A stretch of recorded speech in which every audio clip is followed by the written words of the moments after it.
New Year, fresh goals. Pero paano kung hindi agad natin natutupad ang mga ito?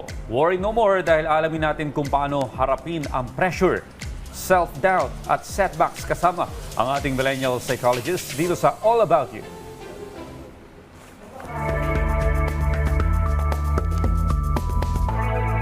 Magandang araw. Ako nga pala si Rian Portuguese, your millennial psychologist, at welcome sa All About You, kung saan ito ang safe space mo at pag-uusapan natin ang tungkol sa iyo.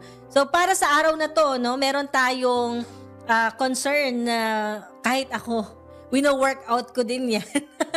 And for sure makaka-relate din kayo katulad nung concern ni Carl. Sabi niya, lagi na lang kapag bagong taon, gumagawa ako ng New Year's resolution. Pero hindi ko naman natutupad. Di ko alam kung saan ako nagkukulang, siguro sa disiplina o consistency, kaya siguro pumapalya.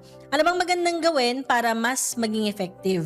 Bakit nga ba, kapag bagong taon, sobrang sigla natin, sobrang ganado tayo na gumawa ng mga New Year's resolution, mga pangako sa sarili natin, and then darating ulit yung November, December, madadown na naman tayo, tapos mafe-feel natin na hindi natin nagawa yung mga goals na sinet natin bago matapos yung taon or simula ng taon. Bakit nandun yung mismong gana at yung motivation natin na mag-set, di ba?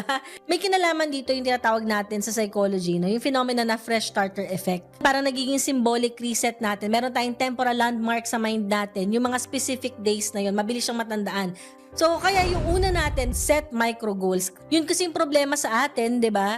Kapag nagsiset tayo ng goals, gusto natin sobrang laki niya kaagad. Kaya may times kapag naisip natin sobrang laki ng mismong plano natin, iisipin mo pa lang pagod ka na. Napapagod ka o kaya nawawalan ka ng gana kasi masyadong perfect siya sa mind mo. Pangalawa, pwede mo rin gawin yung sistema, di ba? Make sure na realistic talaga itong mga goals na sinet mo sa sarili mo. So, instead of isipin mo resolution, di ba? Baka pwedeng mag-develop ka ng mga specific routine, no? Okay lang naman na kumbaga, label lang naman yung ginagamit natin, resolution, system, routine, etc. Ikaw bahala, pero realistic sana siya kung magde-develop ka nito. So, pag sabing realistic siya, i-consider mo yung ginagawa mo everyday, di ba? So, ano ba yung usual na routine mo? So, ano ba yung realistic na pwede kong itry ngayon, na kaya ng energy ko, na kaya kong masingit sa schedule ko? Hindi yung parang gagawa ka ng mga unrealistic talaga, no? So, ano ba yung pwede mong baguhin sa environment mo para masuportahan ka na magawa mo talaga siya?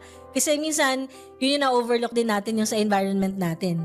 And syempre, kinoconsider mo din yung energy mo kapag gagawin mo tong mga bagay na to. And hopefully nakatulong sa'yo para this time, mas effective yung magiging New Year's resolution mo or yung mga goals mo, no, for 2026. So, meron din ba kayong concern katulad ng question ni Carl? At gusto niya rin ba na masagot natin dito sa ating All About You?